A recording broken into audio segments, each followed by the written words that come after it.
رہتا ہے سامنے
جاتے ہیں فرشتے بڑھتے جاتے ہیں حسین بر محمد و آل محمد صلوات اللهم صل على محمد وآل محمد. فاتحہ.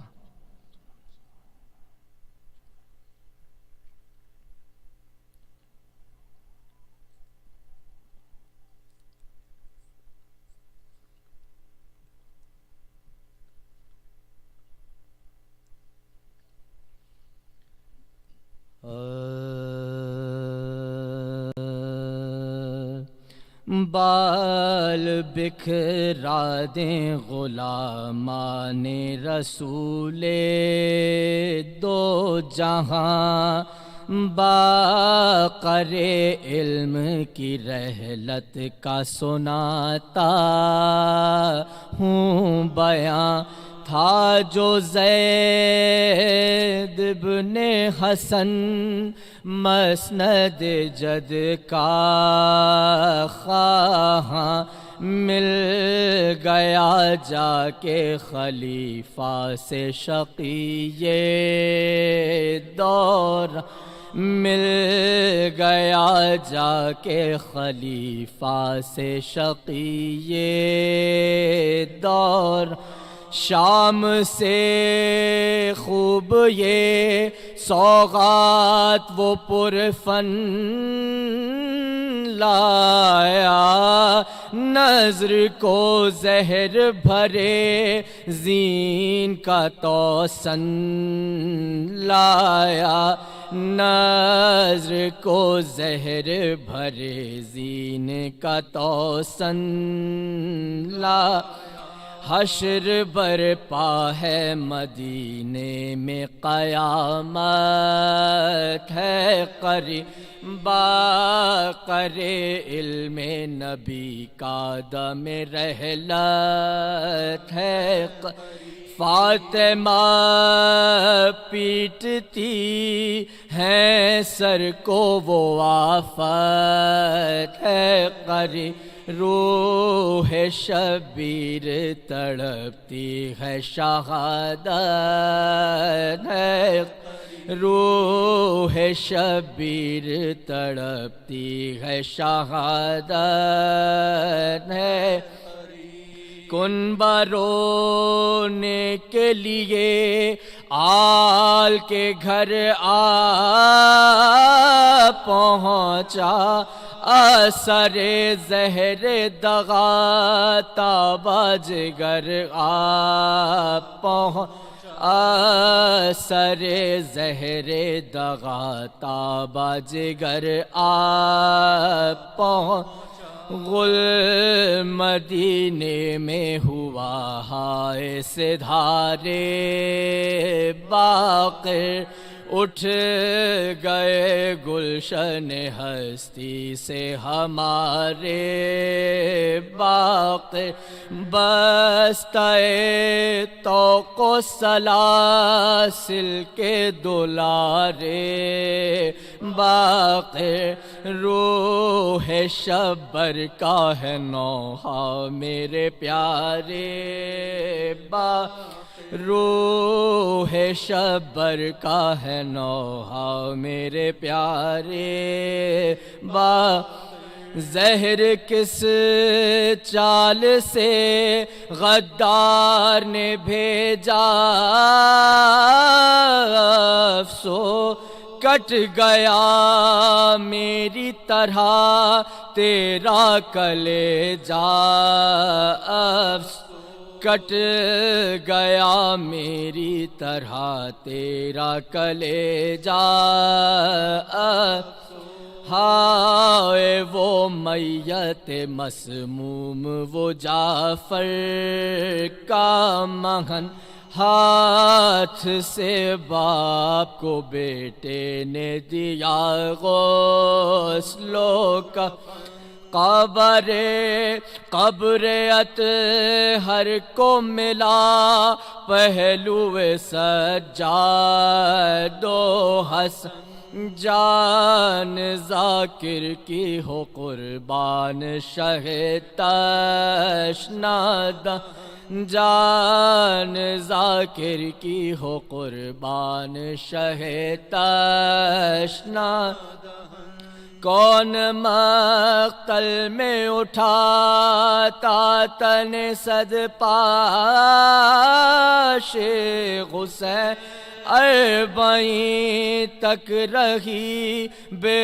غسل و کفن لاش حسین، اربعین تک رہی بے غسل و کفن لاش، کون اسے دفن کرے جس کا نہ بھائی نہ کیا کفن دے وہ بہن چھن گئی جس کی چادر، کون دے غسل اسے قید ہو جس کا سب گھر، ہائے وہ جلتی ہوئی ریت وہ جس میں بے سر، ہائے وہ جلتی ہوئی ریت وہ جس میں سب لٹیرے تھے وہ صفاق زمن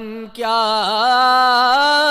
دیتے، پیرہن لاش کا لوٹا تو کفن کیا دیتے، पैरहन लाश का लूटा तो कफन क्या दे, बाल बिखरा दे गुलामाने रसूले दो जहां पर मोहम्मद व आले मोहम्मद सल्लल्लाहु।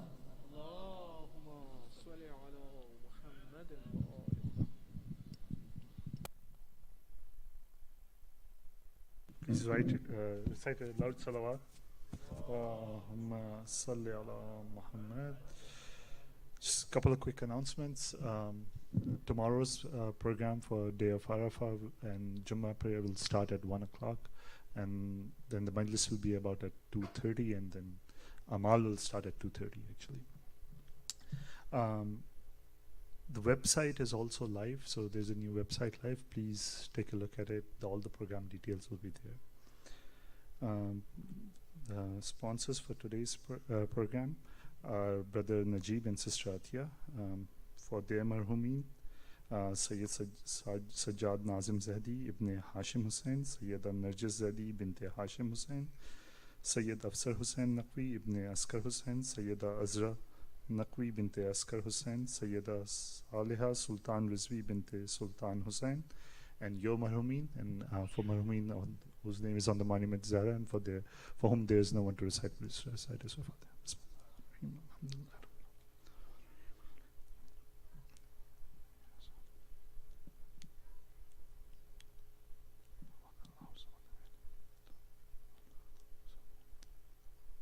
Now I would like to request Sayyid Hadi Yasin to recite a speech. Please recite loud salawat.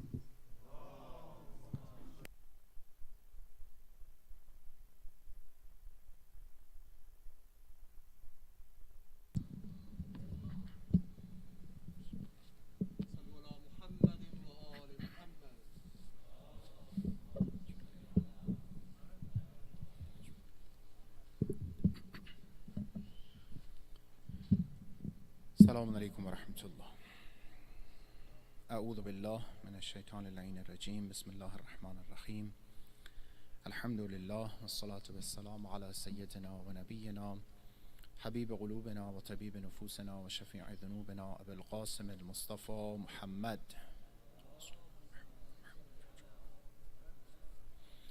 وعلى أهل بيته الطيبين الطاهرين، واللعنة الدائمة على أعدائهم أجمعين من الآن إلى لقاء يوم الدين. بسم الله الرحمن الرحيم. رب اشرح لي صدري ويسر لي أمري واحلل عقدة من لساني يفقهوا قولي. May Allah inshallah accept our amal, our dua, our prayers tonight, our masa'ib and our tawassulat to Ahlul Bayt. Recite aloud salawat ala Muhammad wa ali Muhammad. Our sincere condolences on the shahadat of our beloved Imam Baqir alayhi salatu wassalam, to Muhammad wa Muhammad, all mu'mineen and mu'minat, inshallah. May Allah help us to be among the true followers of this Imam and Ahlul Bayt. Let's recite this salawat to this Imam together, inshallah. We'll have the thawab of the ziyarat of Imam Baqir alayhi salatu wassalam. Although we're far away from Baqi, that doesn't have any light at night, doesn't have any shade during the day because of the khibasat and the hostility of Wahhabis. They cannot even see the influence and effect and respect of Imams and Ahlul Bayt even after their physical life in this dunya. May Allah inshallah give us tawfiq to be among the zawar of them. Bismillah ar-Rahman ar-Rahim. Allahumma salli ala Muhammadin ibn Ali باغر العلم وإمام الهدى وقائد أهل التقوى والمنتجب من عبادك. اللهم وكما جعلته علما لعبادك ومنارا لبلادك ومستودعا لحكمتك ومترجما لوحيك وأمرت بطاعته وحذرت من معصيته، فصل عليه يا رب أفضل ما صليت على أحد من ذرية أنبيائك وأصفيائك ورسلك ومنائك يا رب العالمين. صلوات.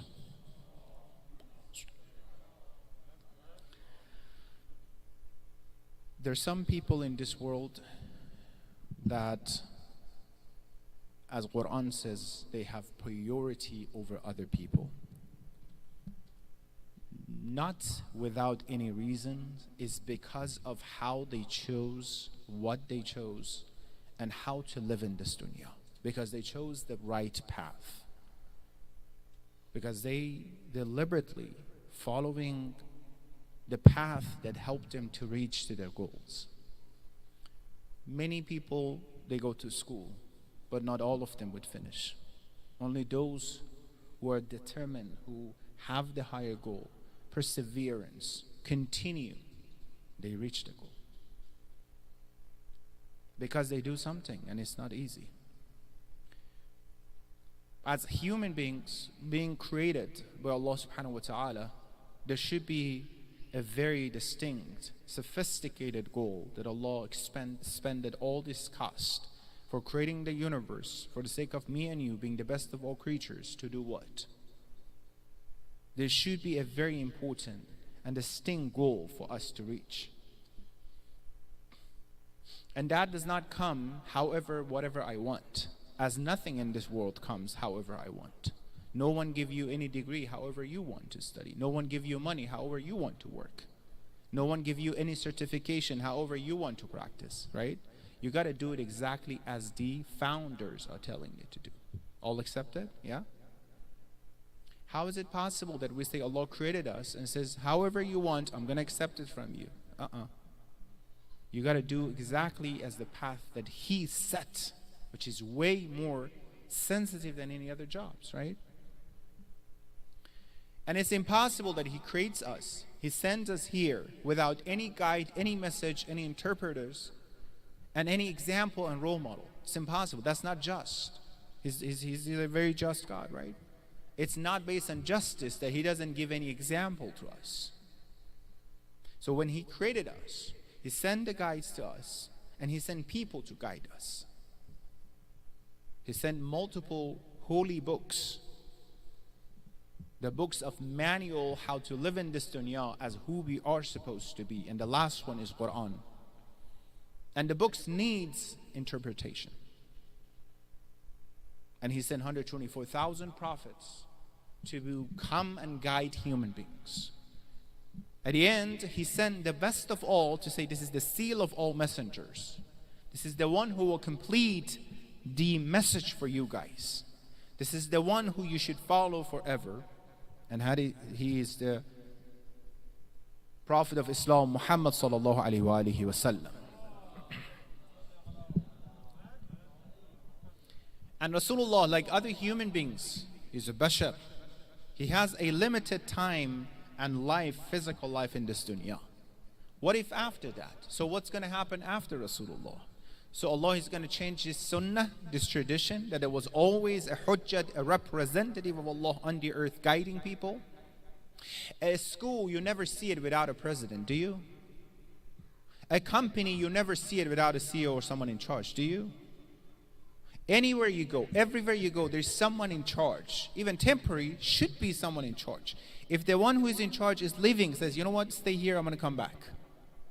How come Allah subhanahu wa ta'ala sent us to this world in the most important, the most sensitive time of the world, which is now that we're living in? You see the chaos around the world. It's that all of a sudden you don't need anyone else. So from now on, after Rasulullah, there's no hujjah, there's no representative. Go live however you want.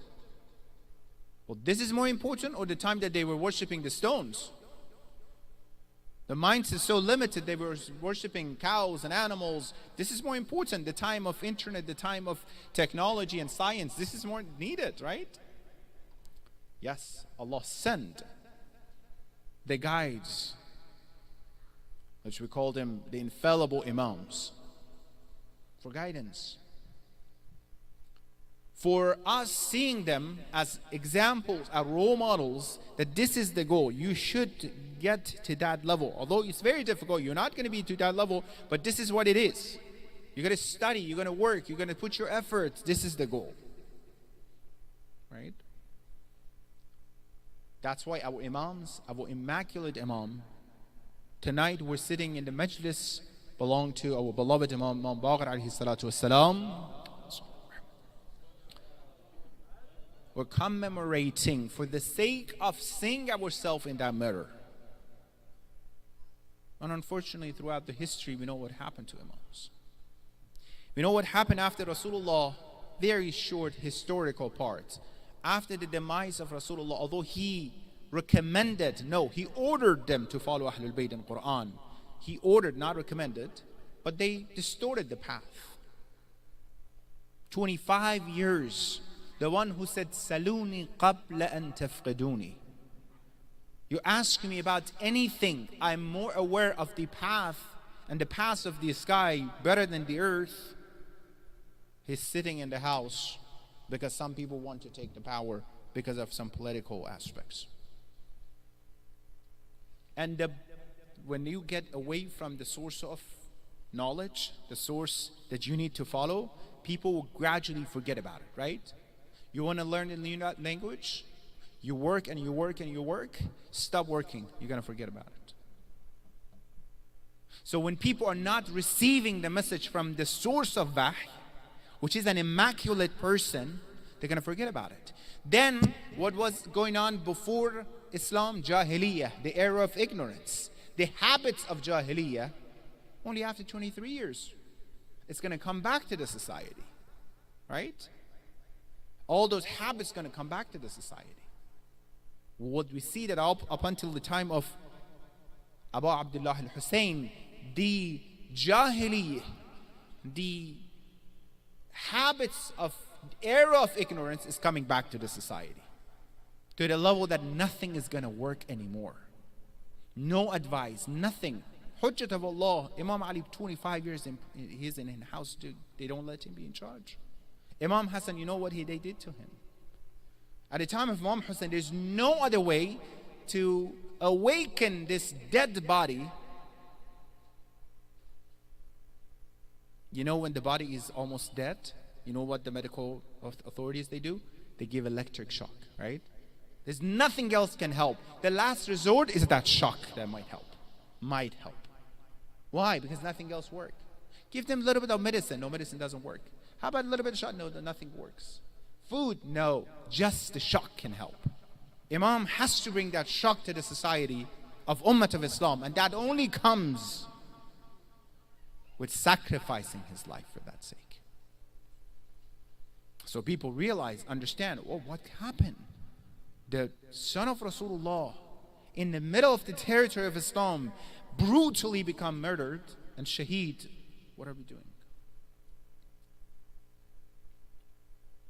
Up until that time, it's going the oppression. Up until the time of Imam Baqir, Imam Sajjad, he started the path of still under huge supervision, right? Strict. But he started the path.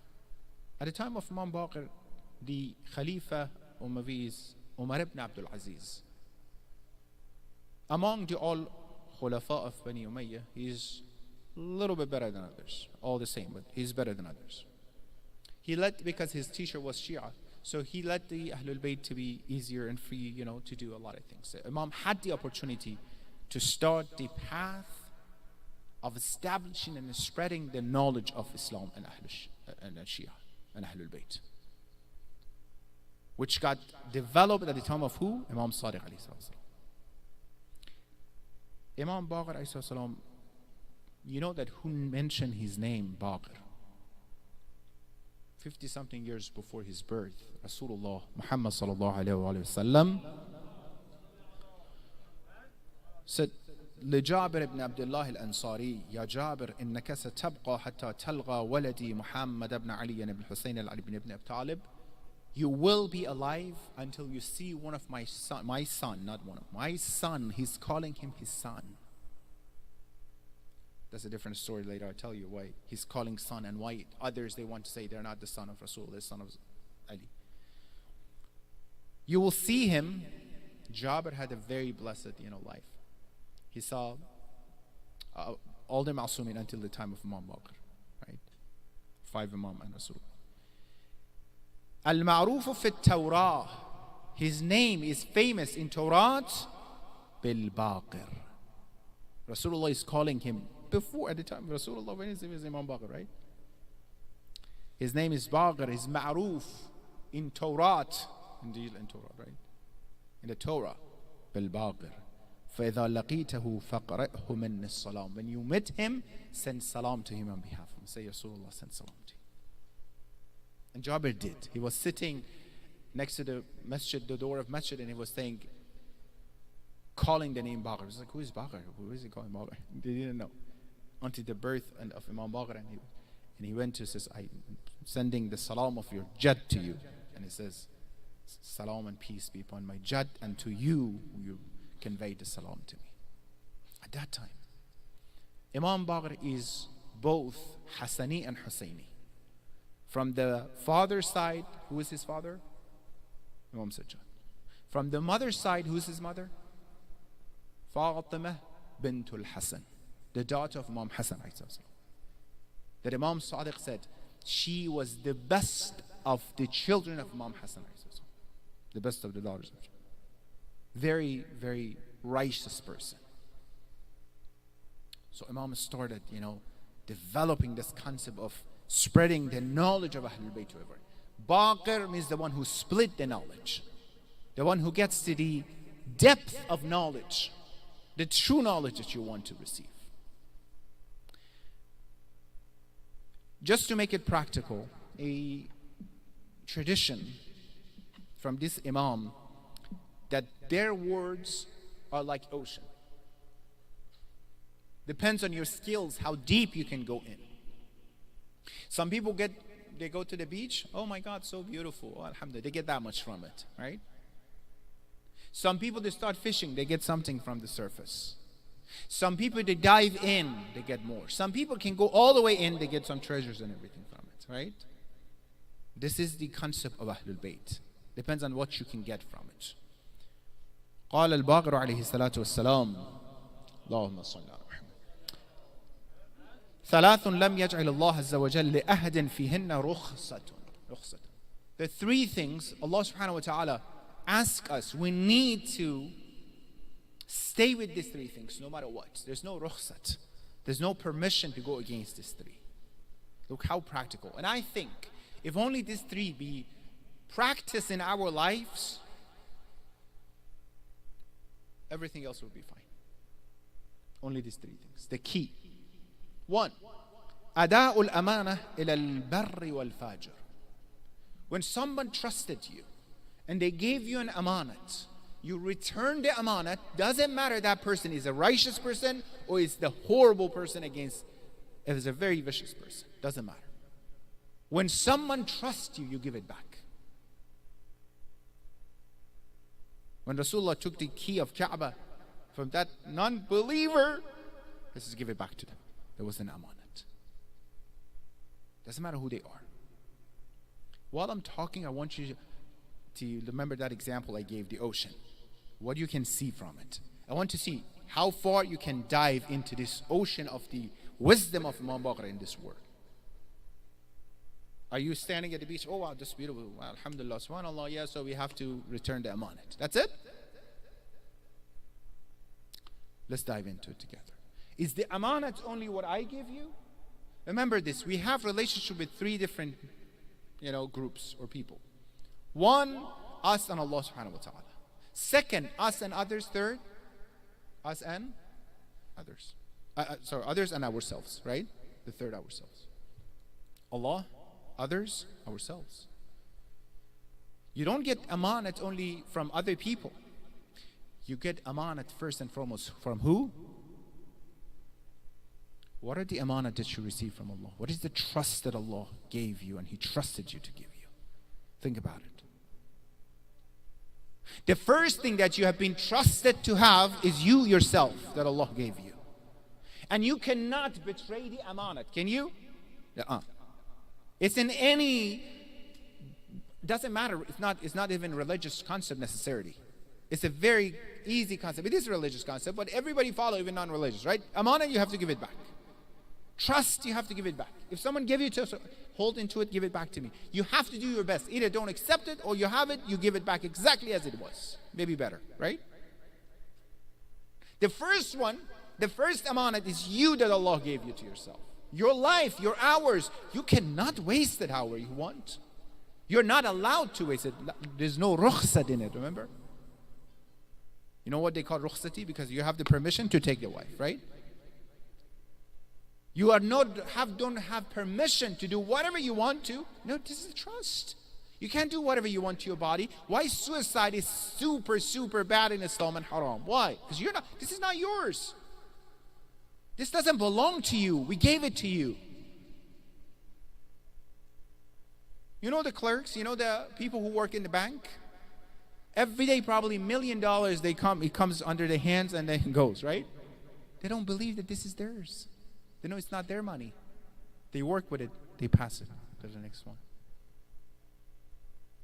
This is your amanat of Allah. Your life, your health, your everything. One, you are your amanat of Allah to yourself.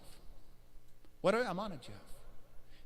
People, family around you, they're amanat of Allah. Your children are amanat of Allah. You can't do whatever you want, however you want. However you want to train them. You will be responsible at the day of judgment in front of Allah. How did you train your children? Why not? Stanford University, Allah, Stanford University, UCLA, everything. Perfect. So how about the other part? Let's be honest. How about the akhlaq? How about the spirituality? How about the iman? This is the manna I gave you. There are some people praying decades and decades to have one child and they don't have it. You know many people, right? For whatever reason, Allah is not. And you have it. You can't do whatever you want with it. Your wife, your husband, your spouse is amanat of Allah to you. You will be responsible at the day of judgment how you treated your spouse.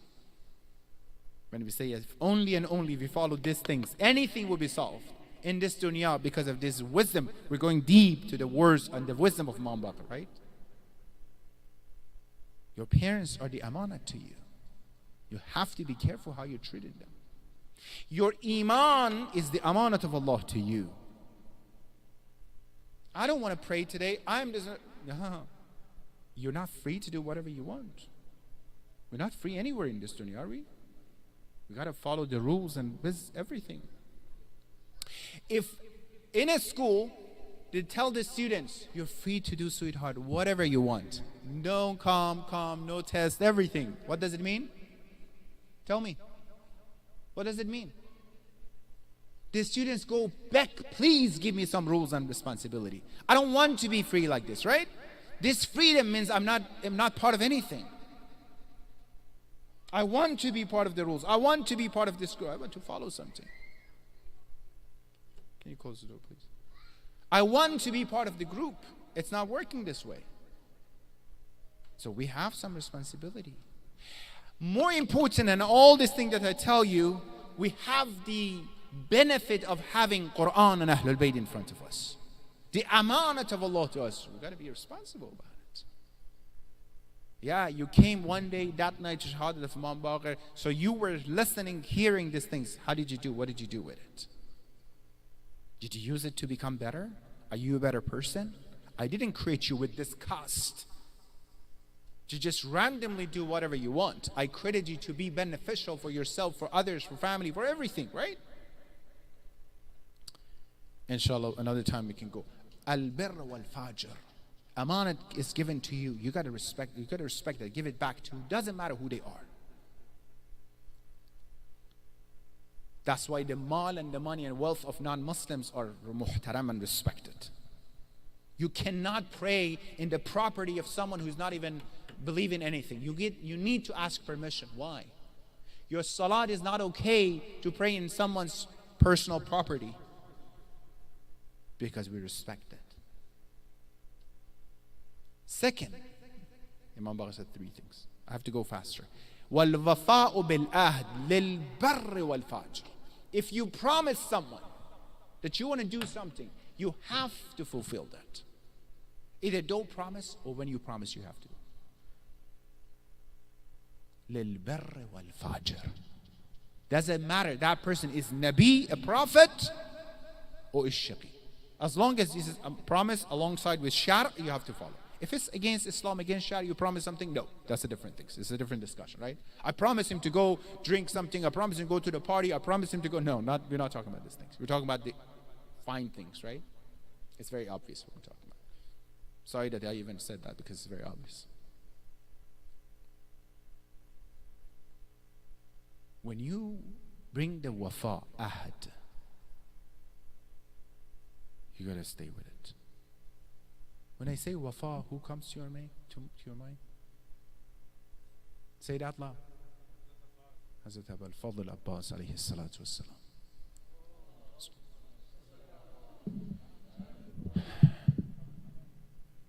It's also tonight, the aghaz, the beginning of the journey of Imam Hussein towards Karbala, right?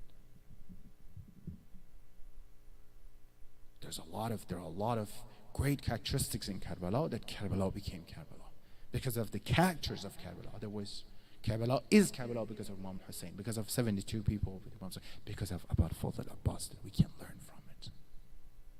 And find this wafa and promise and treat Allah, others, yourself. When you promise Allah, أَلَمْ أَعْهَدْ إِلَيْكُمْ يَا بَنِي آدَمْ أَنْ لَا تَعْبُدُوا الشَّيْطَانَ قَالُوا بَلَى. Didn't I take, Quran says, didn't I take the promise from you, Bani Adam, children of Adam, sons of Adam, didn't I take this promise from you? Do not worship shaitan. Yes, you did, and we said yes. Stay with the promise.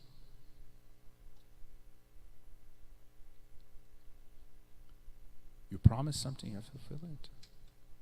You said, I'm Muslim. You have to follow it. You can't be half Muslim. You can't be selectively Muslim. I mean, I feel it now. No one in this world would accept you to be halfway through it. No one. School, job, any organization, anywhere. Either you're in or out.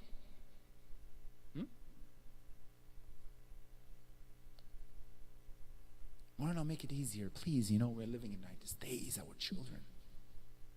That I would be disrespecting you. I mean, you guys are so, people are so weak. So if you cannot do it, something that is so beneficial for yourself.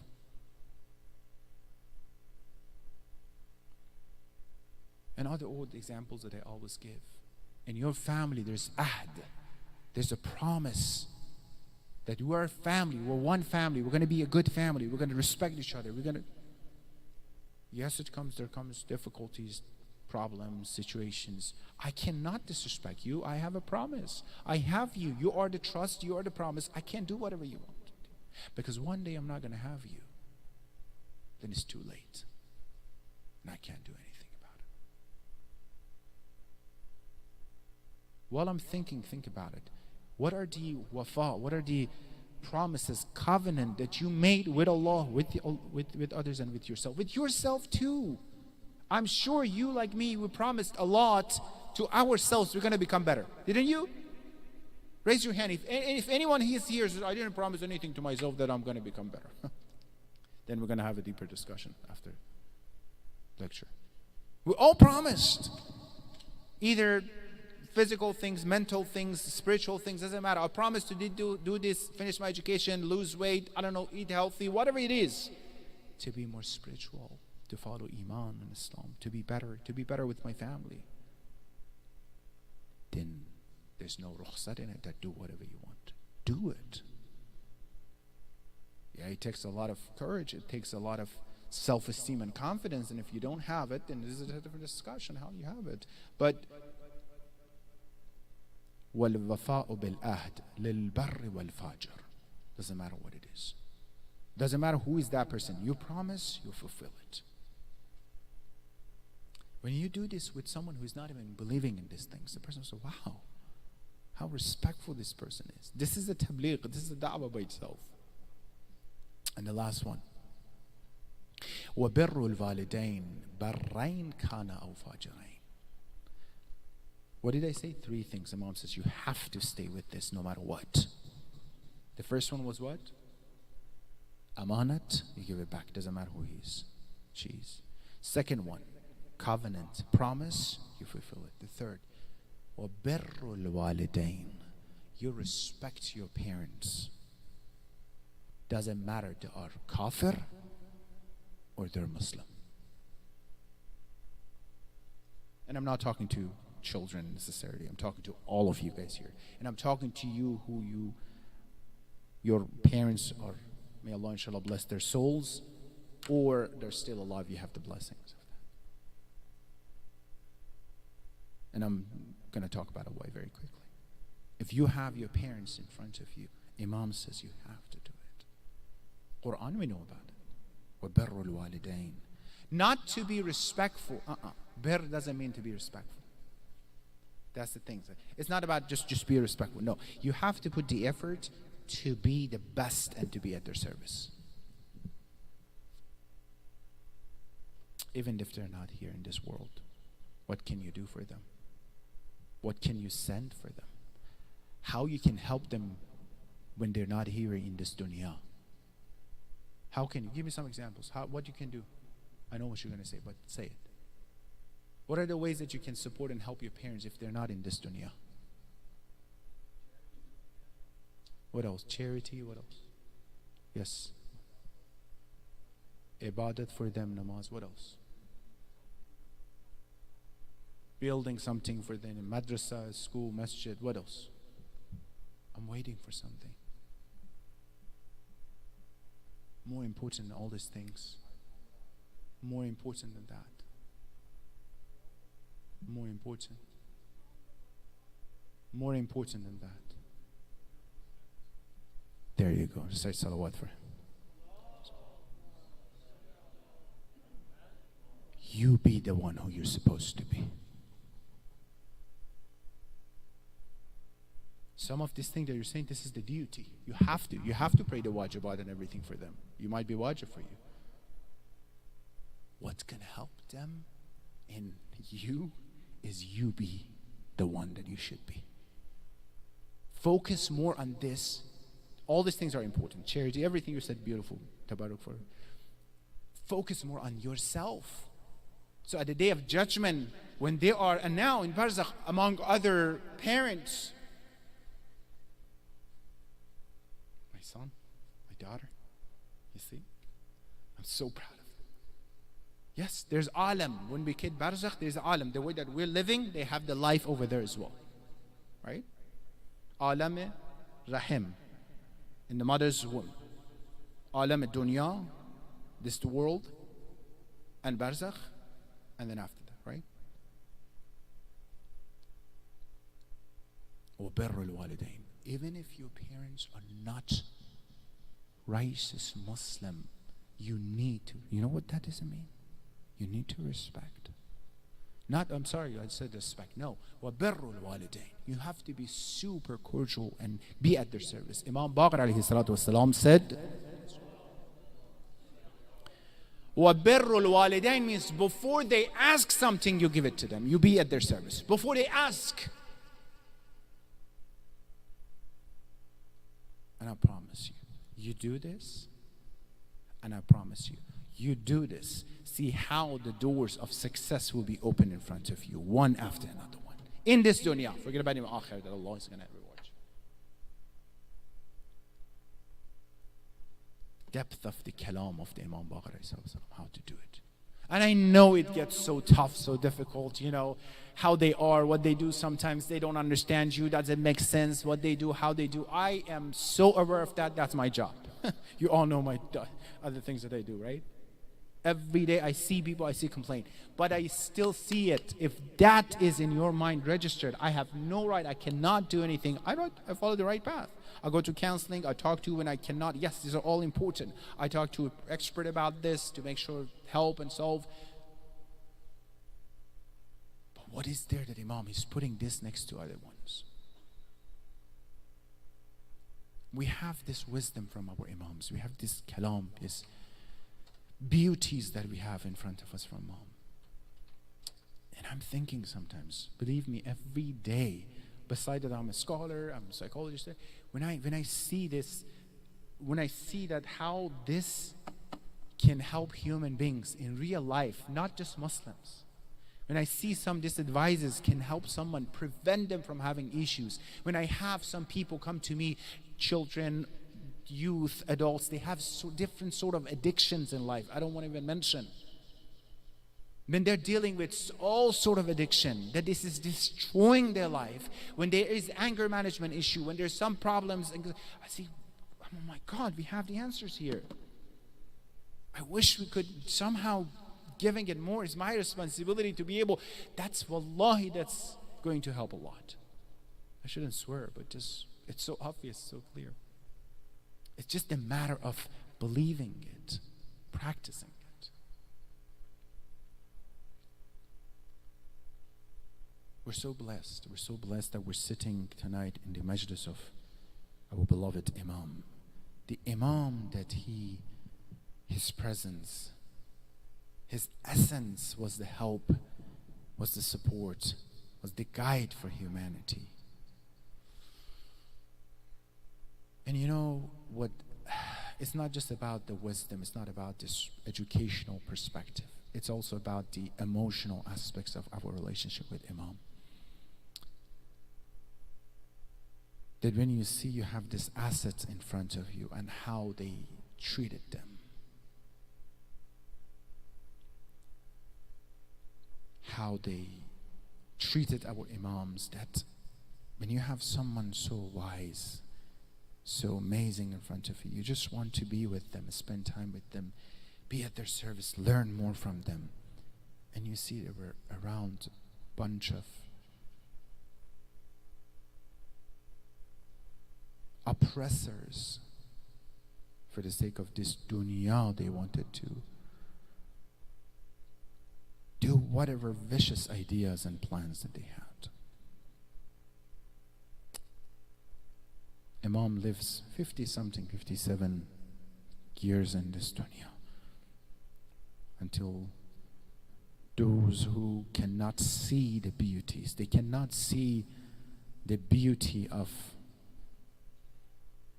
power, respect, the beauty of knowledge, wisdom, iman,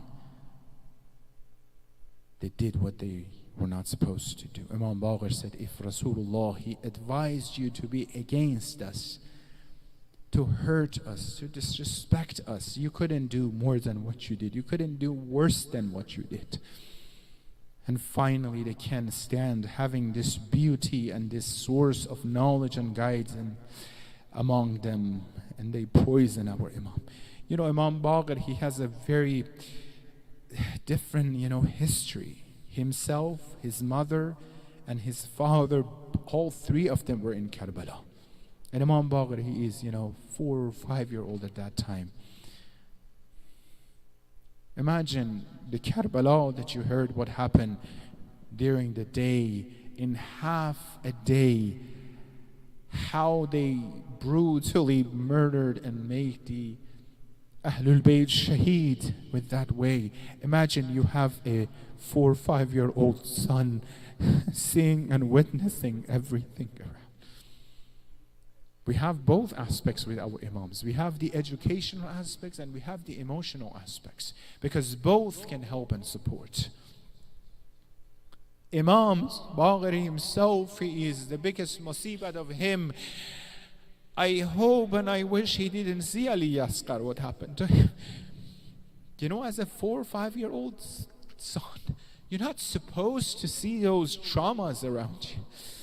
You're not supposed to see that your Jad Hussein, he's holding a 6-month-old baby on his hands and he's asking the armies of enemies, if you do not want to give me water, that's fine. I have a 6-month-old on my hands. Take him, give him water, and bring him back to me.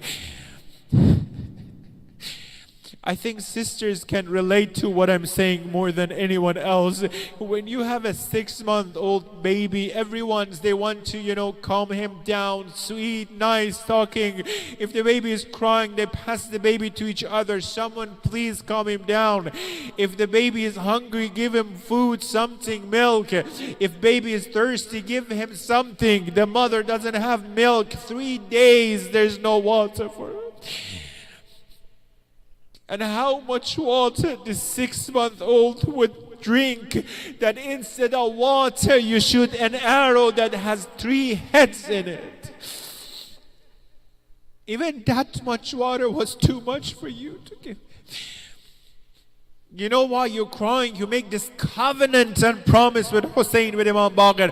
I would stay with this deen, with this maktab, with this path that you gave to me. This path has this tree of deen and Islam, maktab of Ahlul Bayt. It was watered by the blood of Ali Asghar of Hussein. I don't let it dry. I don't let it. No, I promise you, I'll be the zinat and atonement for you, Imam Baqir. And Hussein, someone like tonight, today, he's living towards Karbala, and he knows this journey doesn't have end to this. Imam Baqir, if they poison you, you were never worried about your children running on the desert of Karbala, on the thorns in the desert of Karbala. You were never worried about your tents be set on fire and the clothing of your daughters be set on fire. La yawm ka yawmaka ya Aba Abdullah. There's no day like your day, O Hussein. O Hussein, who your name took all the world. Tomorrow is the day of Arafah, Shahadat of Muslim ibn Aqil. Inshallah, we have the Musibat tomorrow as well. But this is what we have. This is what is in front of you, brothers and sisters. This is our promise in the Musibat of Imam Baqir alayhi salatu wassalam. Assalamu alayka ya Aba Ja'far ya Muhammad ibn Ali. Remember the grave of Imam. There is no Za'ir maybe now. أيها الباقر يا ابن رسول الله يا حجة الله يا لا خلقه يا سيدنا ومولانا إنا توجهنا واستشفعنا وتوسلنا بك إلى الله وقدمناك بين يدي حاجاتنا. All together. يا وجيها عند الله اشفع لنا. Out loud, Bismillah. يا وجيها عند الله. One more time, if you have hajat, inshallah, Zuhur Imam of Asr. Ya wajihan inda Allah, ishfa lana. الله أيها الباقر يا ابن رسول الله اللهم صل على محمد وآل محمد وعجل فرجهم. Bring your hajat to your man, inshallah. Allahumma ajjil li waliyika al-faraj wal-afiyata wal-nas wa mudda fi umrihi al-sharif wa zayyin al-arda bithul baqa'ih waj'alna min a'wanihi wa ansarihi wa shi'atihi ya Rahman ya Rahim thabbit qulubana ala dinik bihaqq Imam Baqir ya Allah. Hasten the dhuhur of our Imam Mahdi. Let us, our generation, ila yawm al-qiyamah, among the best of the followers of Quran and Ahlul Bayt. Do not make anyone from our generation, ila yawm al-qiyamah, the enemies of this path. Ya Allah, Ya Rahman, Ya Rahim, those who have hajat requests, my respected dear brothers and sisters, the zinat and adornment of this majlis, give them all their khair hajat. Ya Allah, Ya Rahman, Ya Rahim, those around the world who are under difficulties, provide opportunities for their freedom. Those who are sick, cure them, and those who passed away, send the thawab and reward from our gathering to their souls. Rahimallah man yaqra'u al-fatihata ma'as salawat.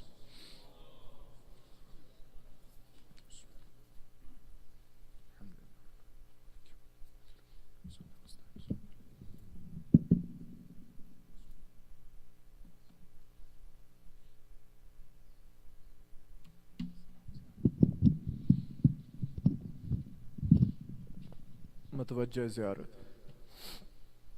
السلام علیکہ یا نبی اللہ، السلام علیکہ یا ابا القاسم یا رسول اللہ، السلام علیکہ یا ابا الحسن یا امیر المؤمنین علی ابن ابی طالب، السلام علیکی یا فاطمۃ الزہراء سیدۃ نساء العالمین، السلام علیکہ یا ابا محمد یا حسن بن علی ایہا المجتبی، السلام علیکہ یا ابا عبداللہ یا حسین بن علی ایہا الشہید، السلام علیکم یا تسعۃ المعصومین من ذریۃ الحسین، السلام علیکم یا علی ابن الحسین، السلام علیکم یا محمد ابن علی ایہا الباقر، السلام علیکم یا جعفر ابن محمد، السلام علیکم یا موسیٰ ابن جعفر، السلام علیکم یا علی ابن موسیٰ، السلام علیکم یا محمد ابن علی، السلام علیکم یا علی ابن محمد، السلام علیکم یا حسن ابن علی، السلام علیکم یا وصی الحسن والخلف الحجت ایہا القائم المنتظر المہدی، السلام علیکم یا مولا یا صاحب الزمان،